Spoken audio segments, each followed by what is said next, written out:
क्या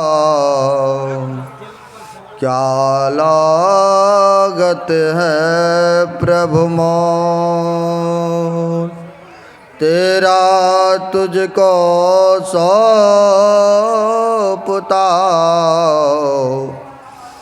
क्या लागत है प्रभु मोर। प्रातः स्मरणीय आनंद श्री घोषित है। इस जन में कन कन में विराजमान परमात्मा स्वरूप गुरुदेव के पाद पद्मों में असंख्य असंख्य बार नमन है। तीर्थों को भी पावन करने वाले मंचस्थ पूज्य साधु चरण आए हुए सद्गुरु के सद्भक्तगण, आदरणीय शिक्षक राजेश बाबू, बड़े खुशी हर्ष की बात है। हम लोग जत्र तत्र से गुरु महाराज की छत्र छाया में पधारे हुए हैं। जो मनुष्य का कर्तव्य है वह कर्म करने हेतु यहाँ पर आए हुए हैं और पवित्र ग्रंथ रामचरितमानस के पाठ के क्रम में हम लोग सप्तम सोपान बाल कांड से सुन रहे थे गुरु की महत्ता के बारे में। गुरु जो अंधकार से प्रकाश में करा दे, यानी गुप्त को जो प्रगट करा दे, वही गुरु होते हैं। और गो का अर्थ होता है अंधकार भी। कहते हैं अंधकार से जो प्रकाश में करा दे, और वही रू का अर्थ होता है प्रकाश। यानी प्रकाश में जो अंधकार से प्रकाश में प्रतिष्ठित करा दे, वही गुरु होते हैं। बंदो गुरुपद पदुम परागा, सुरचि सुभाष सरस अनुरागा। कहते जो गुरु यह अंधकार से अपने आप को उठा लिए हैं, वही दूसरे को भी बंधन से मुक्त कर सकते हैं। तो ऐसे सतगुरु, ऐसे सच्चे महापुरुष कहाँ मिलेगा, कैसे मिलेगा?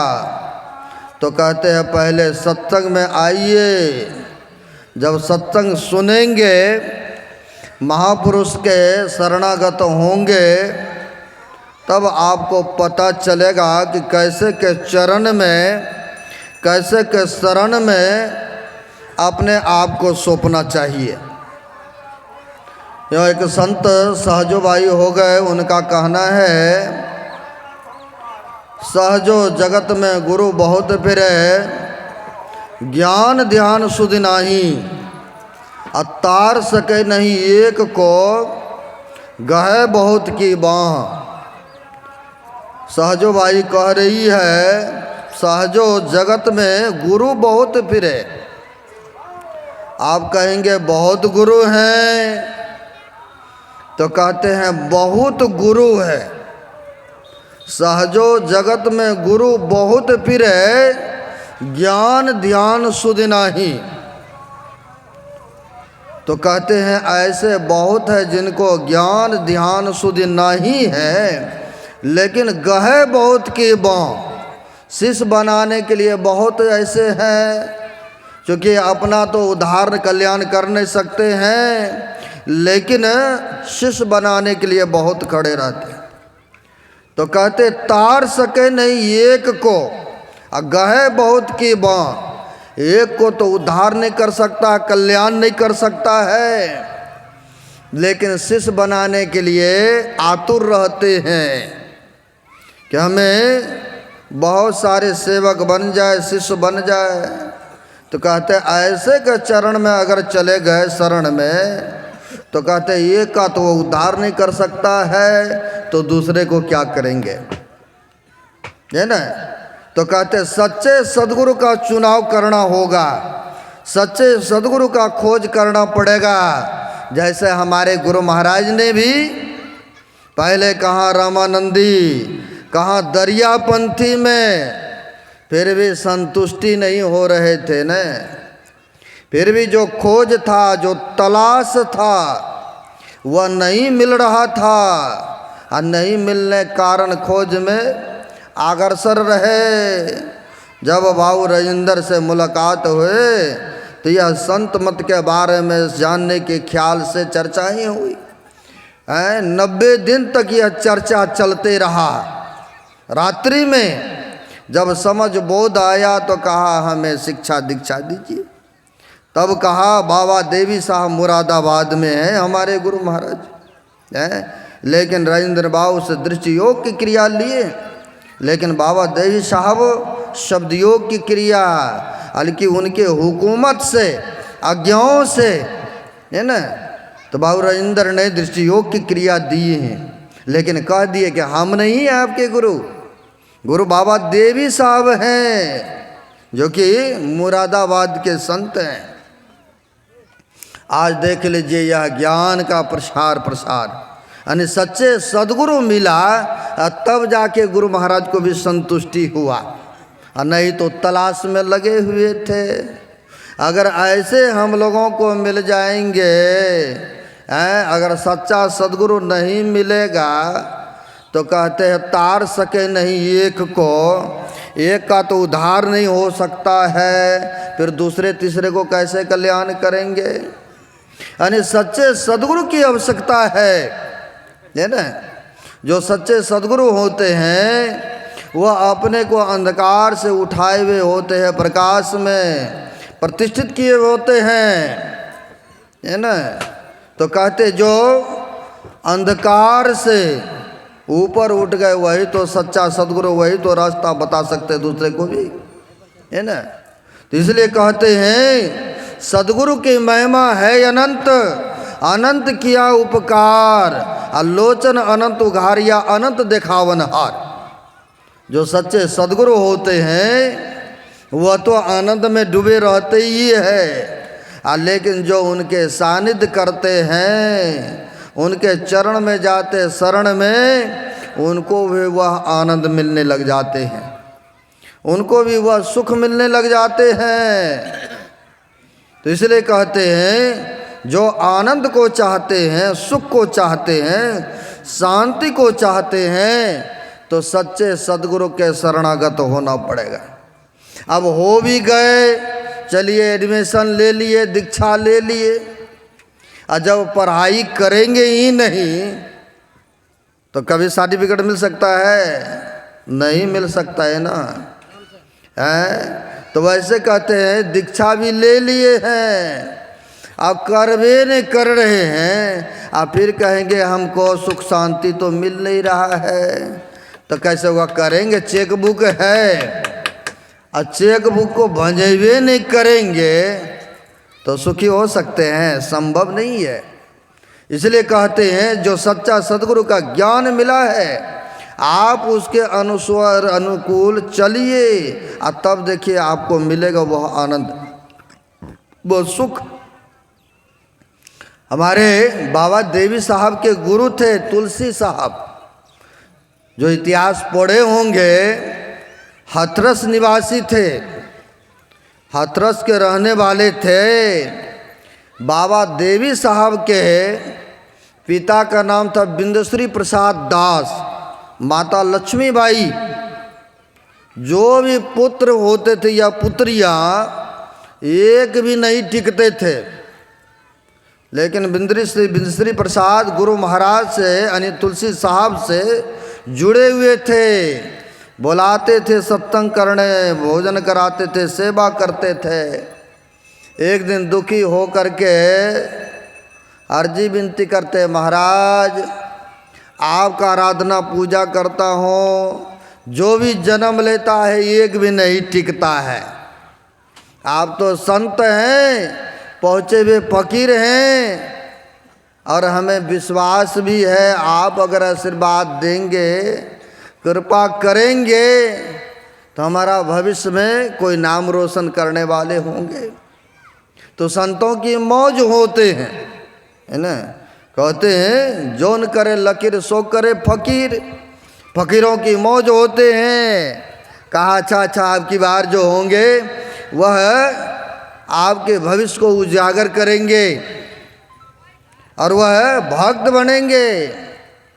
तुलसी साहब का आशीर्वाद हो गए और समय पाकर के बाबा देवी साहब जैसे देख लीजिए अवतरण हुए, क्योंकि उनकी जीवनी माया है।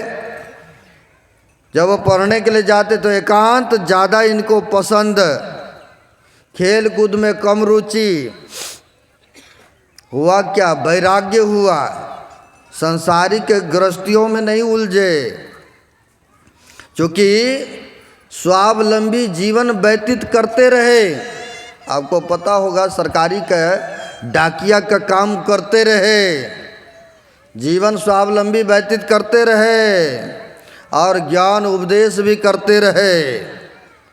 और ऐसे का शिष्य हुए गुरु महाराज, क्योंकि ऐसे संत ज्ञानी ध्यानी पहुँचे हुए और ऐसे के शिष्य थे 4 प्रमुख हुए, जो कि आप लोग इतिहास पढ़े होंगे। स्वामी शिवदयाल सिंह जी महाराज, जो कि राधा स्वामी नाम से पंजाब में प्रसिद्ध हुए हैं। आगरा के थे स्वामी शिवदयाल सिंह जी महाराज।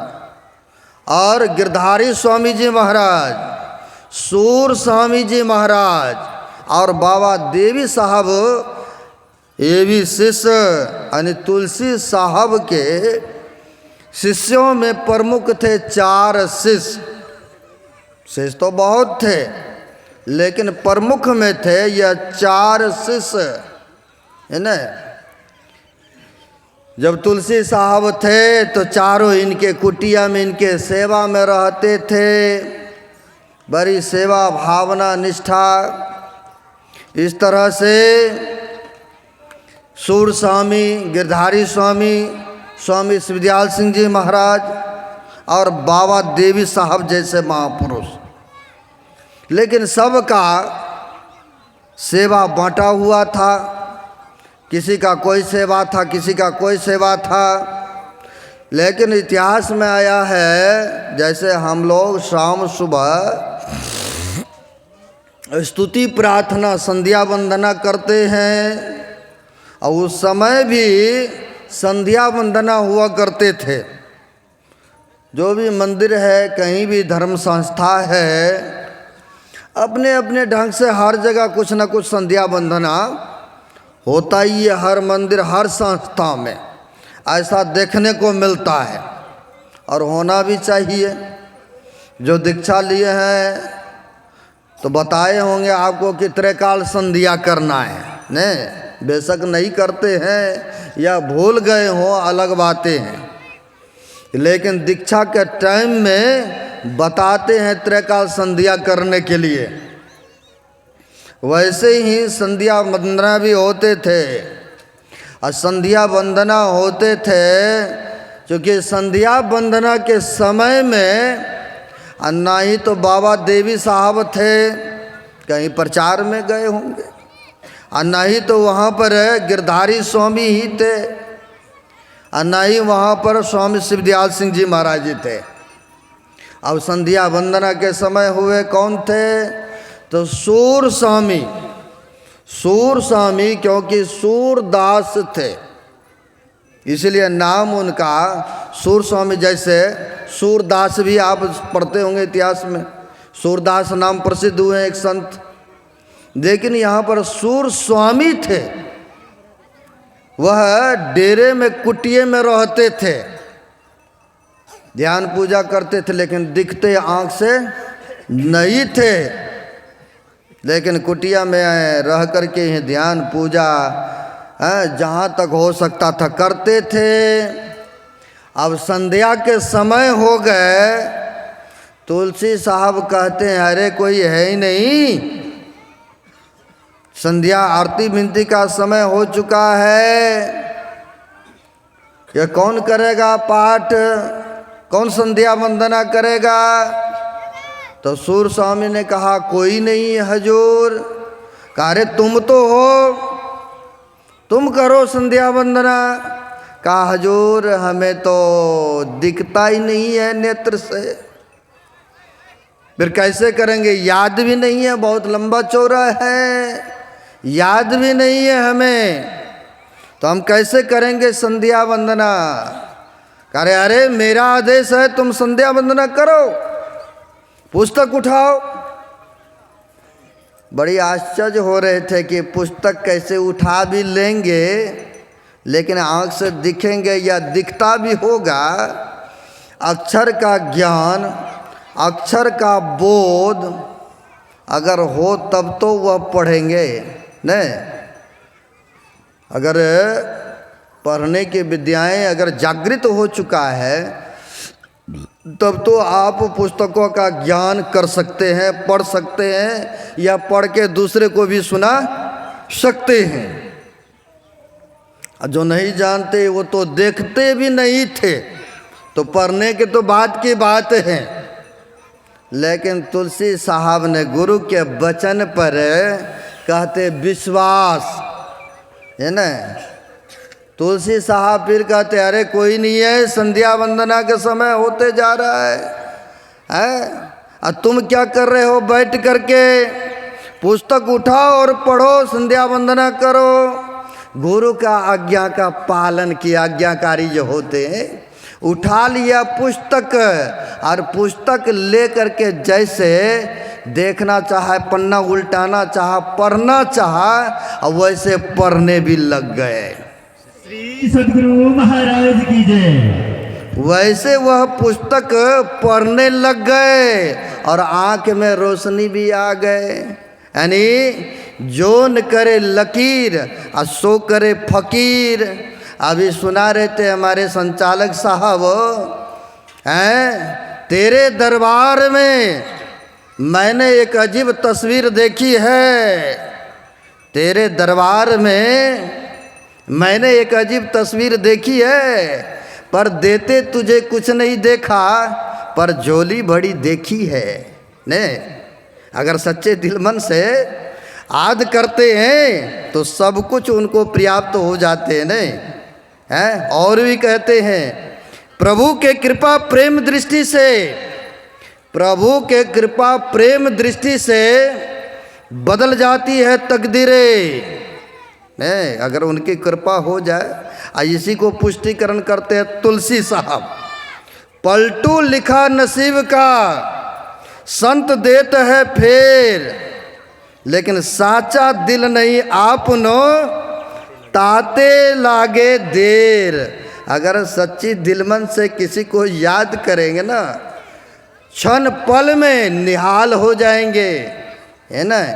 संतों ने विधि का विधान को पलटने की क्षमता होते उनमें, लेकिन सच्चा दिलमन से याद करेंगे तब तो। वही कहते हैं प्रभु की कृपा प्रेम दृष्टि से बदल जाती है तकदीरें। अगर सच्चा सदगुरु से प्रेम हो तो कट जाती है जंजीरें। अगर सच्चा सदगुरु से प्रेम होना तो जंजीर बंधन भी वह कट जाते क्षण पल में। आप कहेंगे ऐसा भी होता है, ऐसा कटा है किसी का, इसका कटा है, इसका सबूत, इसका प्रमाण देंगे। चूँकि आप लोग सुने भी होंगे फिर भी आपके लिए यादगारियाँ होंगे, है ना। गुरु महाराज के समकालीन के बात हैं। लोग जल्दी सत्कर्मों में सब नहीं पहुँचते हैं, सत्संग में सम्मिलित नहीं होते हैं। और जहाँ कहीं नाच गान होने लग जाए या कहीं खेल तमाशा दिखाने वाला आ जाए तो वहाँ पर बैठने का नहीं भी प्रबंध है ना। बेशक ऊपर से धूप ही क्यों न लग रहा है, नीचे बैठने की नहीं भी सुविधा है, फिर भी बड़े आनंद से चाह से लोग उसी में मशगूल रहेंगे। लेकिन सत्संग में जल्दी बुलाने के बावजूद भी सब नहीं पहुंच पाते हैं। वैसे ही थे, पत्नी बड़ी धर्मपरायण, बड़ी श्रद्धावान, बड़ी भक्तिनी, ध्यान सत्संग में रत रहना, सेवा में रत रहना। घर वाले को भी बोला करती थी कि चलिए ना संतों के चरण में, चलिए सत्संग सुनने। आप भी दीक्षा ले लीजिए, जितना ही होता है कम से कम ध्यान सत्संग करेंगे। हैं आज एक माई बता रही थी, रो रो के कह रहे थे कि हमारे घर वाला सत्संग में जाने से मना करते। अब ऐसे भी हैं, घर के लोग तो चाहते हैं कि हमारा सभी सदस्य जुड़ जाएं, ध्यान भजन सत्संग करें, लेकिन खुद को तो नहीं करते और दूसरे को भी करने से ऐसे भी हैं, मना भी करते हैं, ऐसे देखने को मिलता है। खैर अब वह पत्नी जो थी भक्ति परायण थी, यदा कदा सत्संग में जाना, घर में प्रेरणा करना, लेकिन फिर भी नहीं मानते। कुछ आदमी के संस्कार होते हैं, अगर ऐसे संस्कार होते हैं तो घर के पूरे सदस्य जुड़ जाते हैं। और कई बार घर में एक जुड़ते हैं, दूसरे नहीं जुड़ते हैं। पत्नी जुड़ी तो पति नहीं, या पति जुड़े तो कई बार पत्नी ने कहीं कहीं तो ऑल फैमिली जुड़ते हैं। पत्नी बेचारी बड़ी भक्तिनी, लेकिन पति देव को कहा करती थी सत्संग में चलिए, अच्छी बुद्धि होंगे, अच्छे विचार होंगे, ताश नहीं खेलेंगे, जुआ नहीं खेलेंगे, गलत संगति छूट जाएगा। नहीं, अच्छे के संगति करेंगे तो अच्छे नहीं लगेगा, रंग तो अच्छे ही लगेंगे।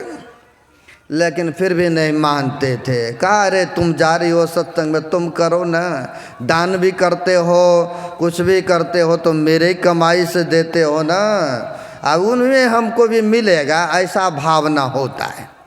खैर क्या हुआ, गांव समाज में लड़ाई झगड़ा हुआ है ना, और लड़ाई झगड़ा होने के क्रम में चले गए उसके बीच में छोराने बचाने। ऐसे भी बहुत होते हैं, अगर बुलाएंगे अच्छे काम के लिए तो जल्दी नहीं आएंगे, और कहीं पर वाद विवाद हो रहा तो सीधे चले जाएंगे बिना बुलाए बिना कहे। और कई बार पंगा में फंस भी जाते हैं व्यक्ति, नहीं, नाम उनका भी डाल देते हैं ना केस मुकदमा में।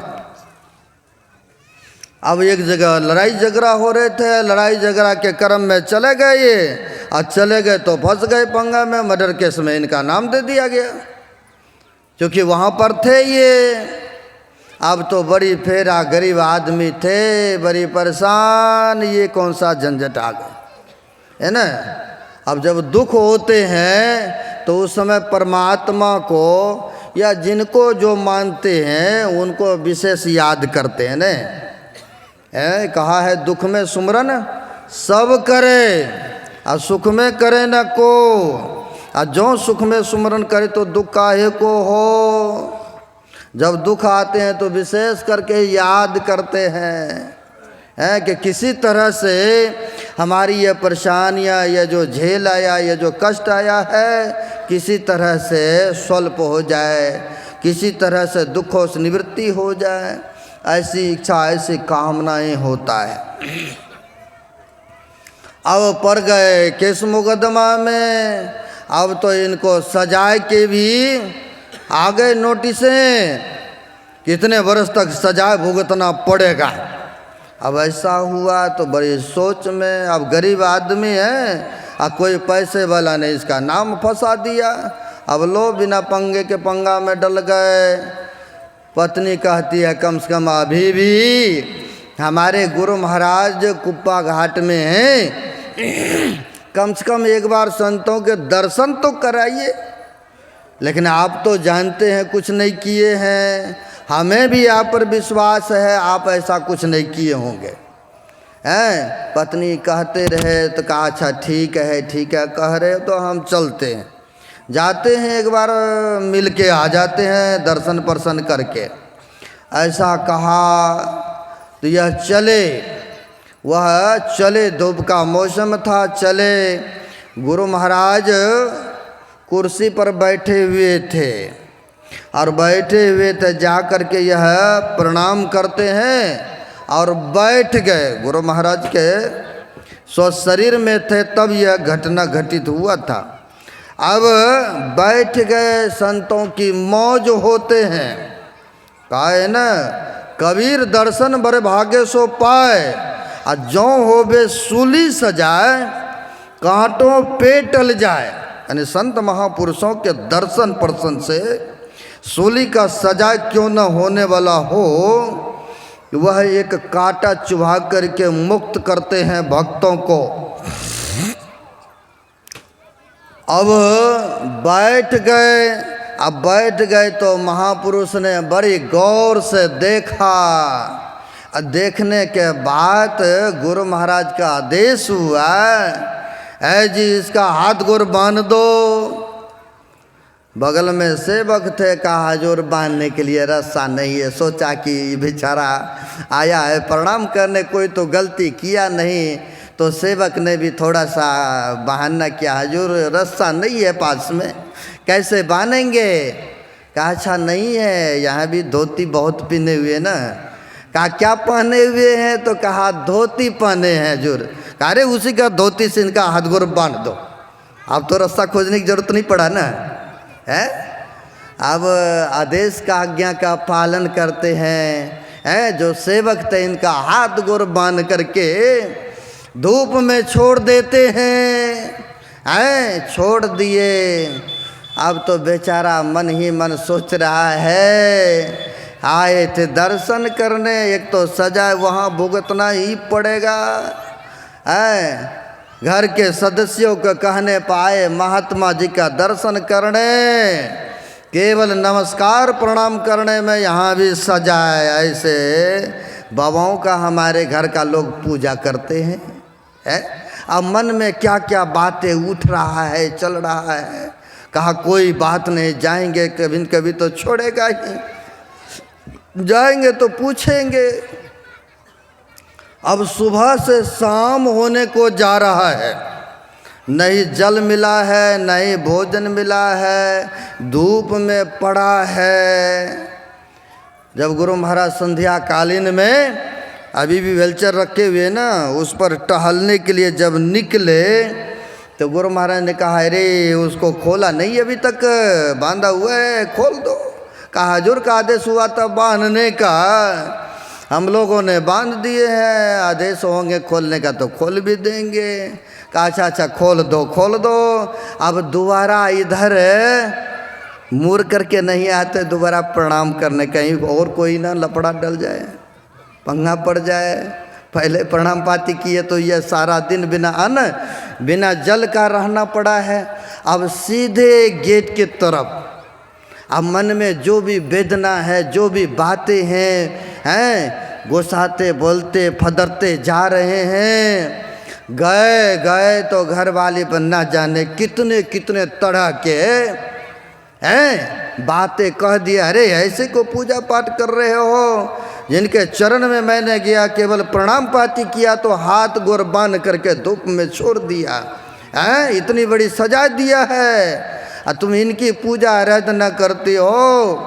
तरह तरह के बातें। पत्नी थी विश्वासनी, भक्तिनी। उन्होंने सोचा कि जो भी किए होंगे हमारे गुरु महाराज अच्छा ही किए होंगे, भला के लिए ही किए होंगे।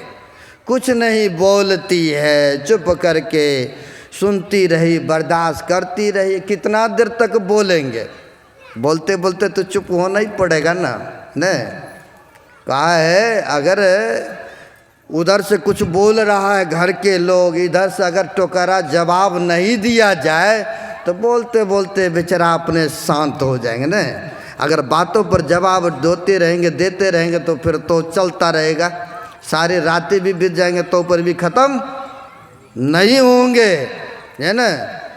लेकिन होना भी चाहिए, मतों को भी बर्दाश्त करने का क्षमता होना चाहिए, तब घर चलेंगे बढ़िया न। अगर कहीं एक बात वो बोलेंगे तो दो बात इधर से, और दो बात इधर से तो चार इधर से, तो फिर तो बात विवाद में ही जीवन कटते हैं। अगर चाहते हैं सुख शांति से जीवन कटे तो सहन शक्ति रखिए, बर्दाश्त कीजिए। और कहा भी है जो सहता है, रामकृष्ण परमहंस जी महाराज की वाणी है ना, जो सहता है उसी का बनता है, और जो सहना नहीं जानते हैं उनका बने बनाए भी काम बिगड़ जाता है। ऐसा सत्संग योग में दिए हैं। इसलिए कहते हैं क्षमता होना चाहिए सहने का।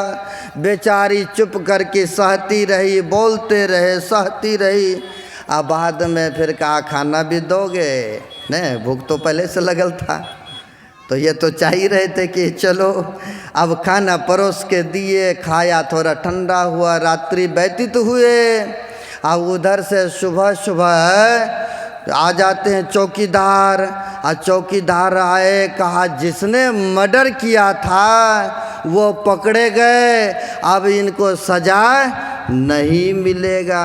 श्री सद्गुरु महाराज की जय। और तब जा कर के ये बातें जो हुआ, सजा नहीं मिलेगा, तब उनको महसूस हुआ ओ कल तो संतों ने हमें हाथ गोर बांध करके धूप में डाला था, हो सकता मेरा इतने वर्षों का सजा को एक दिन में ही काट दिए हैं, है ना।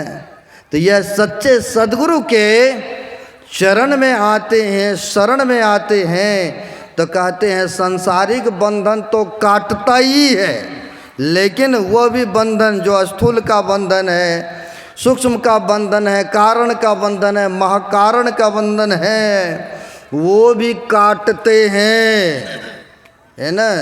इसलिए कहा है चाहे जाने में अथवा अनजाने में जो संतों के चरण में चले जाते हैं, उनके लिए बाबा नानक साहब ने भी बड़ी अच्छी तरह से पुष्टिकरण किए हैं। उन्होंने कहा है संत शरण जो जन पड़े, सो जन उदरण हार, संत के निंदा नानिका, बहुरी बहुरी ले अवतार। कहते संत के शरण में चाहे जाने से चाहे अनजाने में क्यों न कोई चले गए हो, तो कहते हैं उनके फंदा को काट देते हैं। बेशक आप परफ्यूम सुगंध सेंट नहीं भी खरीदते हैं, दुकान के पास से कहीं गुजरते हैं तो आपको स्माइल आएगा ही आएगा नाक में, नहीं आपको सुगंध, या कोई लगा करके चले जाते हैं, कहीं नांगते हैं या पास में होते हुए जा रहे थे, एक दूसरे को भी खुशबू आ जाते हैं, है ना, कि उसने लगा रखा है परफ्यूम। हमारे जगन्नाथ स्वामी कह रहे थे कि आज कोई लगाया है, देखिए महक रहा है, तो मैंने भी सोच लिया कि हाँ लगाया है कोई न कोई, क्योंकि जो नहीं लगाते हैं या कोई लगाते हैं तो पता चल जाता है ना। यानी बिना खरीदे बिना मोल लिए भी आपको वह परफ्यूम का खुशबू आना ही आना होता है। उसी प्रकार से कहते हैं चाहे जाने में चाहे अनजाने में अगर संतों के चरण में जो चले जाते हैं उनका उद्धार उनका कल्याण अवश्य हो जाते हैं, है ना। तो ऐसे संत मिले हैं हम लोगों का, ऐसे पहुँचे हुए महापुरुष मिला है, क्या उद्धार नहीं होंगे? अवश्य होते हैं। आप कहेंगे इसका कोई सबूत, इसका कोई प्रमाण है? इसका प्रमाण है, सबूत है। स्वामी शिवदयाल सिंह जी महाराज हुए जो कि राधा स्वामी मत से प्रसिद्ध हुए हैं, आप जानते होंगे। हम लोगों में तो 4 प्रक्रियाएं हैं।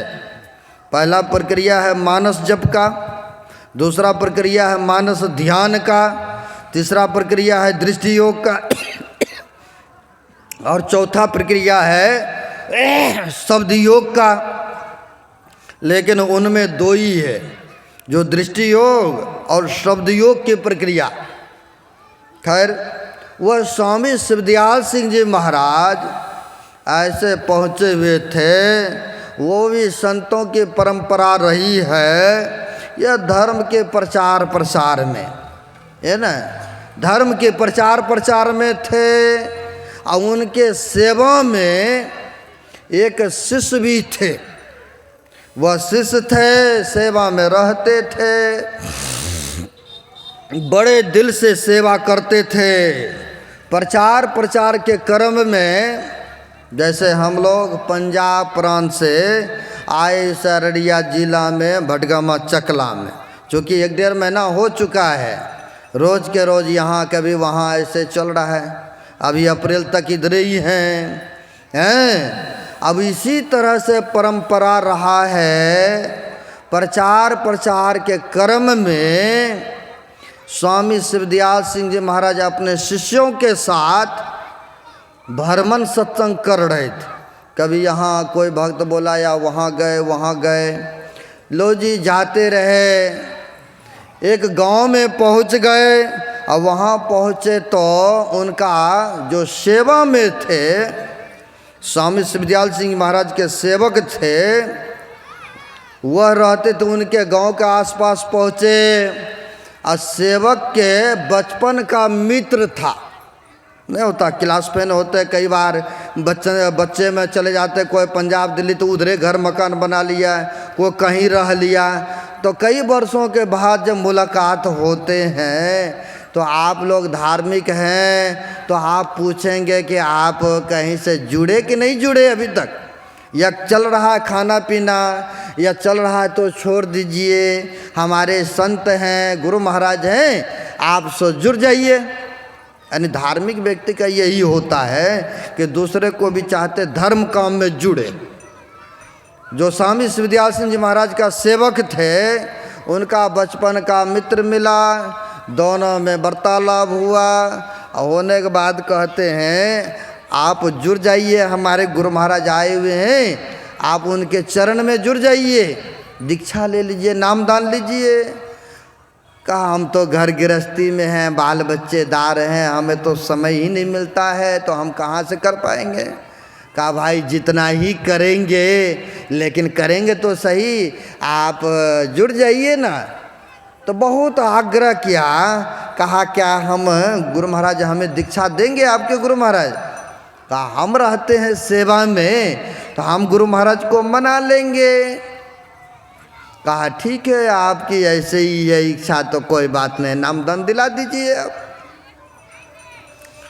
जाकर के स्वामी शिवदयाल सिंह जी महाराज से अर्जी विनती करते हैं कि महाराज हमारे बचपन का मित्र हैं, आप उनको नामदान बख्शिश करने की कृपा करें। अब ऐसा बोलते हैं तो गुरु महाराज कुछ नहीं बोलते हैं। संत जो थे कुछ नहीं बोलते, कोई जवाब नहीं देते हैं। तो सेवक ने सोचा हो सकता है कि नहीं सुने होंगे, फिर आग्रह करते हैं गुरु महाराज हमारे बचपन का मित्र हैं, आप उन्हें दीक्षा दे दीजिए ना, नामदान दे दीजिए। घर गृहस्थी में हम तो आपके सेवा में रहते हैं। अब 1 बार बोले, 2 बार, 3 बार बोले। अब जैसे बार बार आग्रह करते हैं कोई भी चीज़ का तो उसका उत्तर तो देंगे ना।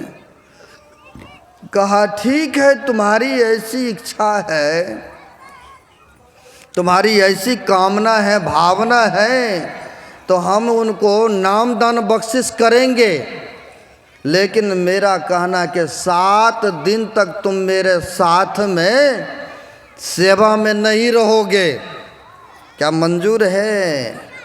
अब ये सोचते हैं सेवक कोई बात नहीं है, 7 दिन की ही तो बात है ना। कहा ठीक है हजूर, जैसे आपकी आज्ञा हो, लेकिन आप नामदान बख्शिश कर दें, हमारा बचपन का मित्र हैं। कहा ठीक है। अब दिया ले आया, उनको नामदान दिलाया गया और उसी समय से सब शिष्य को कहा मेरे सेवा में नहीं रहेंगे। अब ये अकेले कुटिया में वहाँ पर रहने लगे। इतना तापमान, इतना बुखार कि कोई भी नज़दीक नहीं जा सक रहे थे। कोई भी चाहते थे कि चलो बीमार है तो कुछ ना कुछ उपचार कराएं, हकीम वैद्य को बुलाएं, लेकिन कोई उनके नज़दीक में जा ही नहीं सकते थे। बड़ी जैसे चैत बैसाख का मौसम हो, अग्नि के बीच में किसी को कहेंगे खड़ा रहिए तो रह जाएंगे, बिल्कुल सत्य वचन नहीं, लेकिन हम सिद्ध करेंगे, रहने वाला रहे भी है। अपने आँखों देखी बातें हैं। जो उज्जैन नासिक में 12 वर्ष में महाकुंभ मेला लगता है ना। अब हम लोग भी गए थे वहाँ पर, अपना ध्यान साधना शिविर चल रहा था, तो हम लोग गए थे। तो मन में एक दिन इच्छा हुई चलते हैं, यहाँ पर देश विदेशों का महात्मा लोगों का आगमन हुआ है, थोड़ा घूम फिर लेते हैं। और गए तो एक जगह देखे चारों बगल आग जला रखा है, पूरी लाल लाल। अब विभूति लगा करके शरीर में दूर दूर में आग था, उसके बीच में बैठे हुए थे, यानी हठ योगी जिसको कहते हैं। आप लोग भी देखे होंगे, है ना। ऐसे भी बहुत है, ये आँखों देखी बातें, है ना। अब बहुत ऐसे भी हैं, ठाड़ी बाबा कहते हैं, जो कि ठहरे 24 घंटा रहना। ऐसा भी बहुत देखने को मिला उसमें, यानी सब तरह के आते हैं। और कई को तो देखे कटेले पे जो बबूल के कांटा होते हैं उनको काट के ले आया है, बिछा दिया है, खुले बदन उस पर सो रहा है, ब्लड चुभ रहा है, ब्लड निकल रहा है, कांटा चुभ रहा है, फिर भी उस पर पड़े। ऐसे भी देखते हैं, बहुत यानी कि हठ योगी है ना। अब होता क्या है, यहाँ पर इतनी तापमान कि कोई नज़दीक नहीं आ पा रहे हैं। पूरी फीवर से, तापमान से परेशान है। अब परेशान है, 1 दिन 2 दिन 4 दिन 5 दिन बीता, 6 दिन 7वां दिन बीतते हैं। जब 8वां दिन हुआ तो शांत हुआ। और जब वह शिष्य आते हैं तो लोगों ने कहा गुरु महाराज सखत बीमार हो गए थे और आप चले गए थे छोड़ करके, हम लोग भी नज़दीक नहीं जा पा रहे थे, इतनी परेशान, इतनी तापमान फीवर थे, है ना। और किसी को 104 या 3 हो जाए 100 से ऊपर, देखिए जल्दी उठना, चलना फिरना, भोजन करना भी नहीं चाहते। अब वहाँ पर 7 दिन तक इतनी परेशान, इतनी फीवर है, कोई भी भगत नज़दीक नहीं आ पाया। दूसरे ने कहा, भक्तों शिष्यों ने, कि आप नज़दीकी थे, रहते तो दवा उपचार कुछ न कुछ कराते, किंतु आप क्यों छोड़ के चले गए थे। जब ये बातों की जानकारी हुई तो आकर के स्वामी शिवदयाल सिंह जी महाराज के चरणों में शिष्य चरण पकड़ के कहते, गुरुदेव आप सखत बीमार पड़ गए, इतनी तापमान, इतनी परेशान रहे, और हमको सेवा से आप क्यों हटा दिए हजूर। कौन से कारण से, क्या गलतियां हो गए हमसे, बताने की कृपा करें। तब वह संतों ने कहा कि जिसको तुमने दीक्षा दिलाया, नामदान दिलाया, उनको 7 जन्म तक नहीं था दीक्षा ग्रहण करना, लेकिन उनका 7 जन्म का पाप मैंने अपने सिर पर लेके उनको उद्धार कर दिया। श्री सद्गुरु महाराज की जय। अब देखिए, संतों के चरण में जो आते हैं, शिष्यों का पाप ताप अपने ऊपर लेकर के शिष्य का, भगत का उद्धार करते हैं। तो कहते ऐसे संतों के चरण में आएंगे जो नहीं जुड़े हैं, जिनकी उम्र बीतते जा रहा है, बाल दाढ़ियाँ सफ़ेद हो चुका है, दांत टूट चुका है, कम से कम अभी भी तो गुरु जी के चरण में आइए। जो अभी तक दीक्षा नहीं लिए हैं, संत महापुरुषों से नहीं जुड़े हैं, तो जुड़ जाना चाहिए। कम से कम भक्ति का संस्कार गुरु के चरण में अपने आप को अर्पण समर्पण कर देना चाहिए।